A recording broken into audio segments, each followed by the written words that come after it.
Welcome back. Tender Steps of New York Inc. is a nonprofit dedicated to helping families in challenging circumstances. They offer courses, workshops, advocacy, and case management with a strong focus on rebuilding family values and providing at risk children with a nurturing home.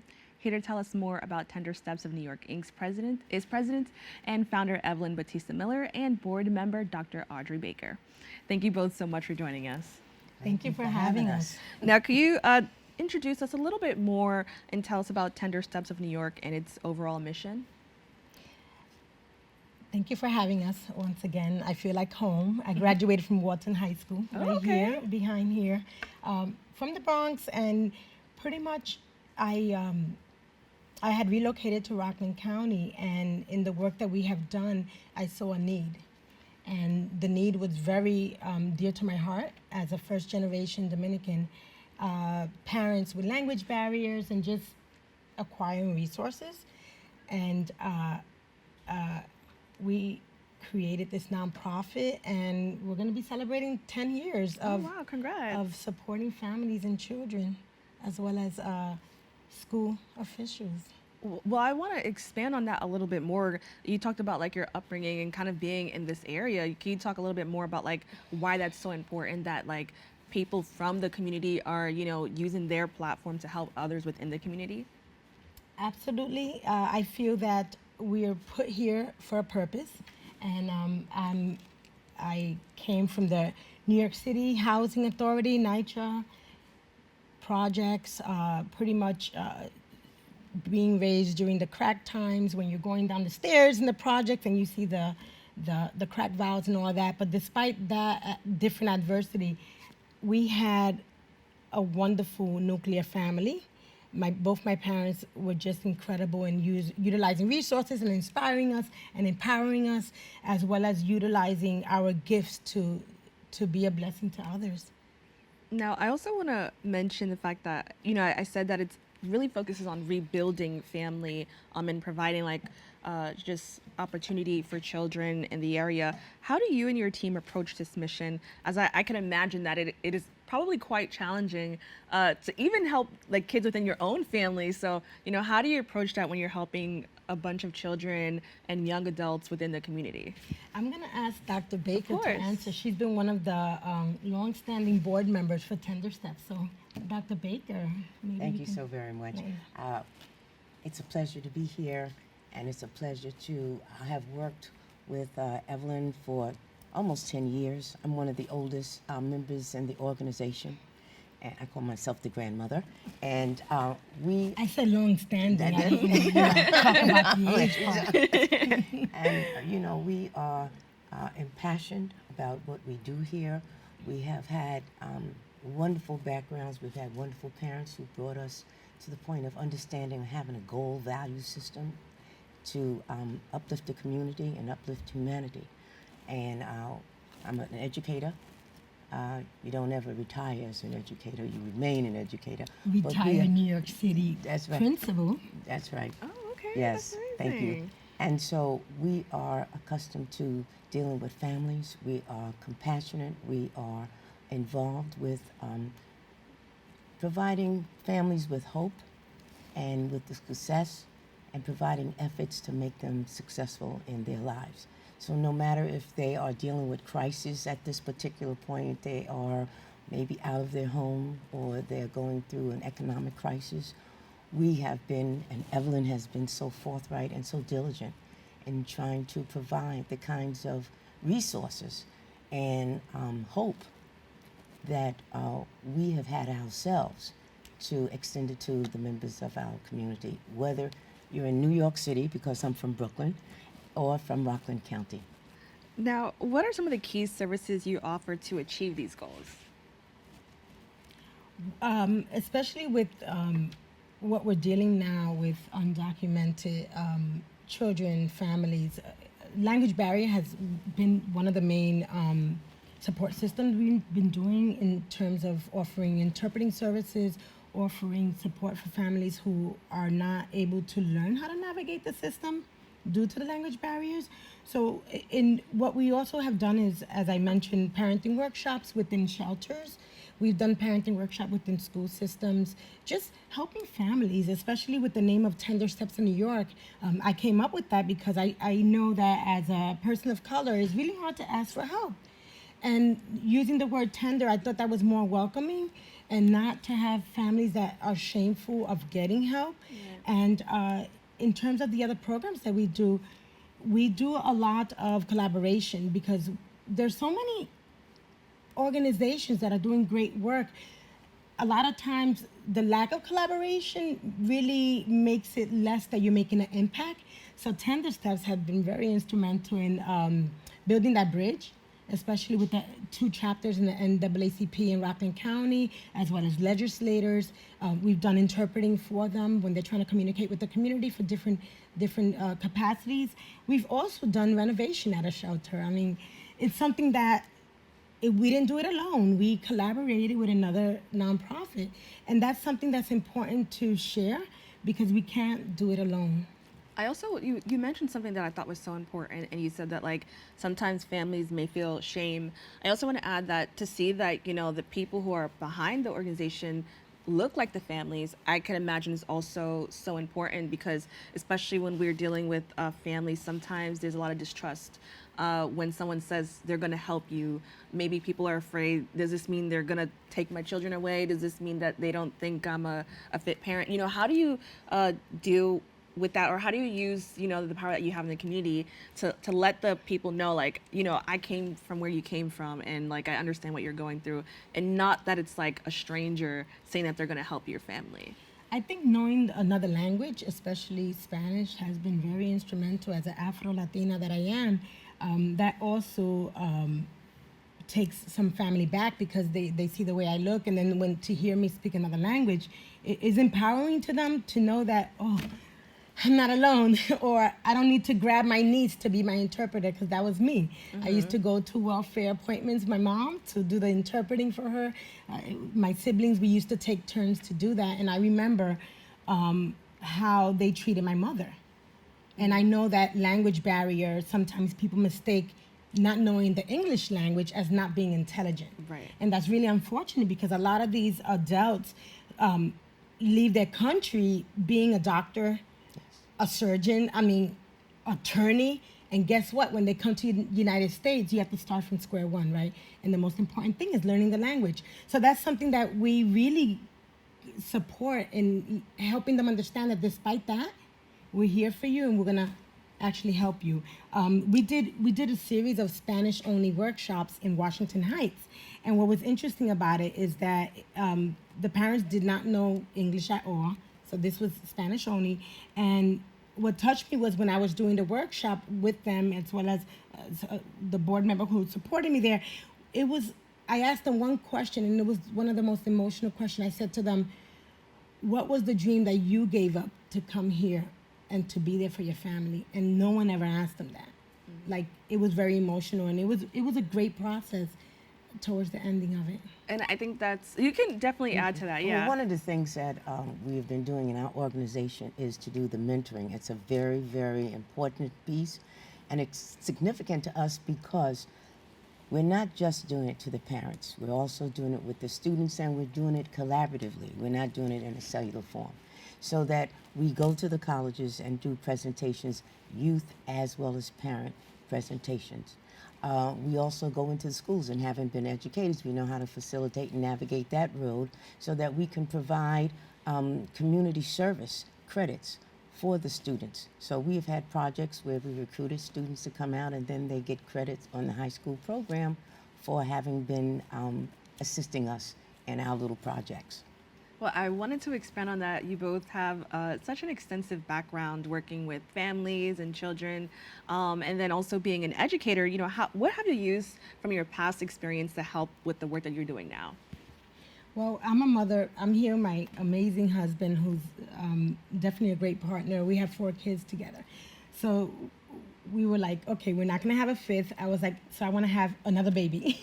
So this was it.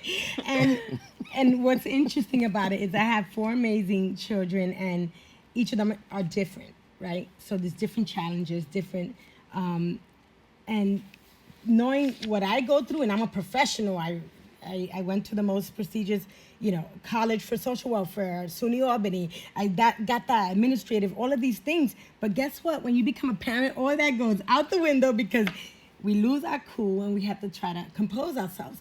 So if I'm struggling with that and I'm like debating, I cannot imagine someone who let's say doesn't have those types of experiences. So I want to use my gifts, and my mom raised 5 of us, so I learned a little bit from her as well.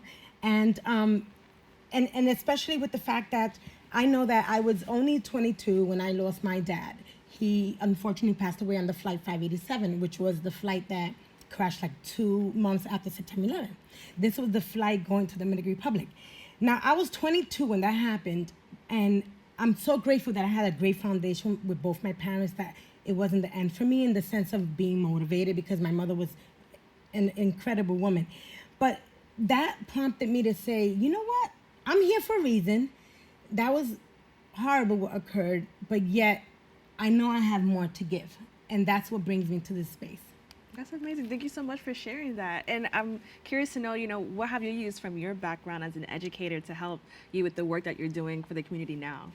Well, I started off as a teacher in a special education environment, and then I sailed through the process and became an assistant principal and working in different hospital sites and different agencies. I opened up different schools.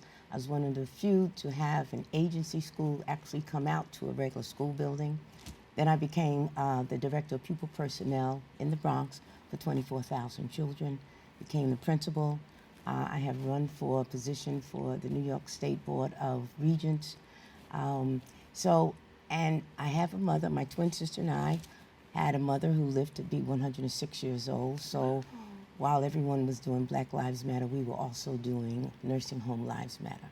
We are advocates and activists for younger children as well as older people. And so we are pursuing all of the gifts that we have had. We don't have lack of anything. We have been so totally blessed to have had a mother to live to 106 years old and to provide the kind of educational and professional and personal support that we've had. And so this is what we do. We're here on earth to serve and not to be served.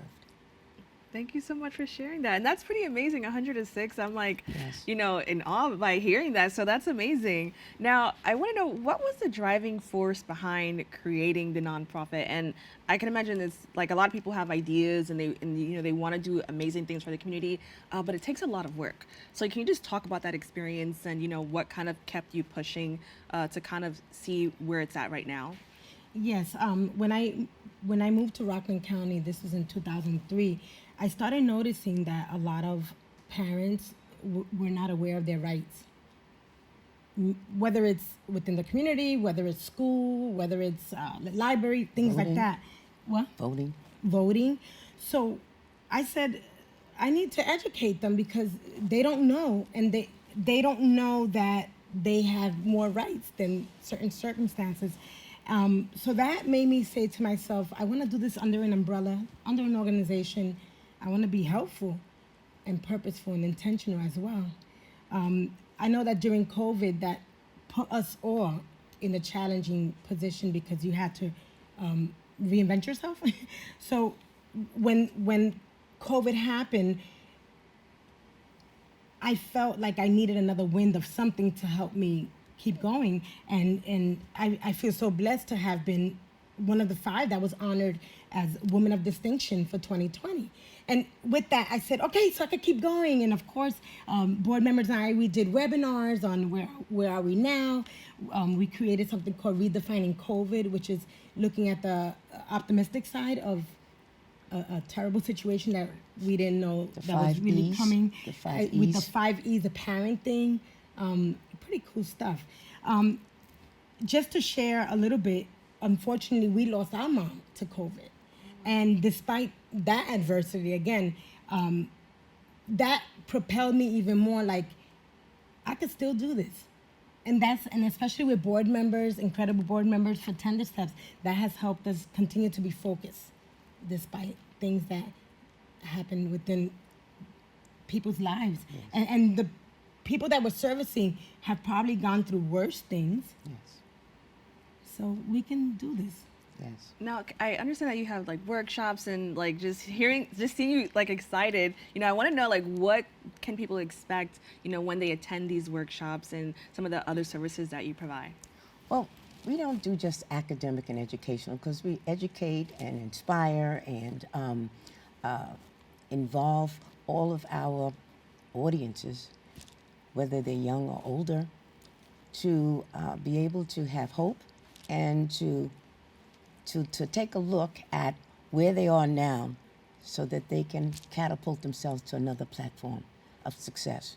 And so we have a Santa breakfast, so not everything is academic and educational. We do fun things. We do fun things, and we also make sure that we are including parents as well as young people. And sometimes we see young people struggling by themselves. They have lost their parents, and so they're trying to navigate the system on their own.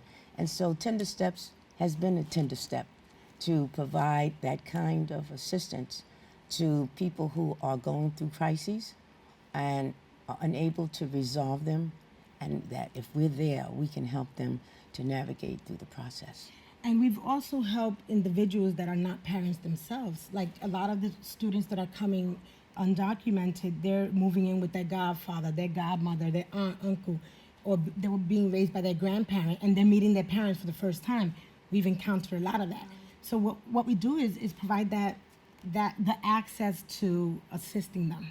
That's amazing. And I think it's so important to talk about because in a lot of communities of color, we don't have like the nuclear family all the time. Sometimes you are living with your cousin or you live with your grandma or your aunt is raising you.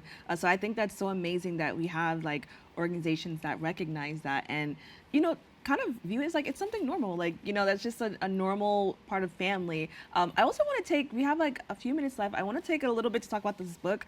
Can you tell us about the book? And you talked about it earlier and how it meant a lot to you. So can you just tell us a little bit more about that? Can I just interject one thing? That when we have our visionary luncheons, it is not just for older people. We invite younger people and we honor younger people also for the successes that they have had in their schools. So that is something that we do. It's not just honoring, legislators or just people who have done wonderful things in the community. We're taking out an opportunity to look at students who are struggling but doing well and to provide them with the kind of encouragement and motivation. Thank you so much. These books are a few clips of things we've done over the past 10 years. Mm-hmm. It shows when we were painting and renovating the shelter. It shows the cleanups that we've done within the community. It shows a lot of collaborations and workshops that we've done. So just to answer it's just a bit of a few things that some of the highlights. Some of the highlights. Okay, and then I wanted to know, do you have any specific success stories that that you hold close to your heart that you think of, while doing this work? I'm thinking back 10 years ago when we started. There was a family, a gentleman. He got his son from whatever country it was and needed help.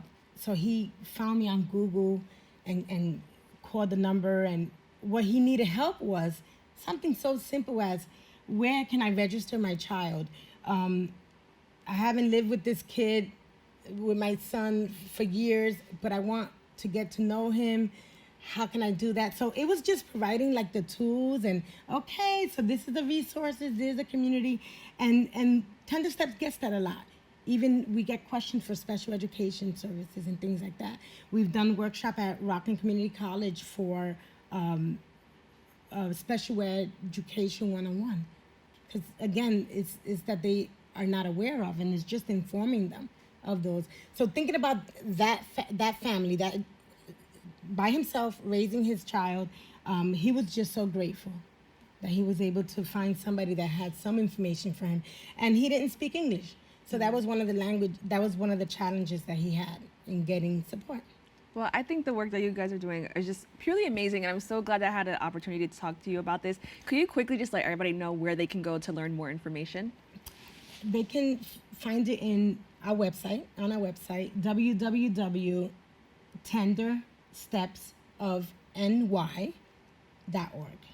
All right. Well, I want to thank you both so much for joining me. Thank you. Thank you. Thank you.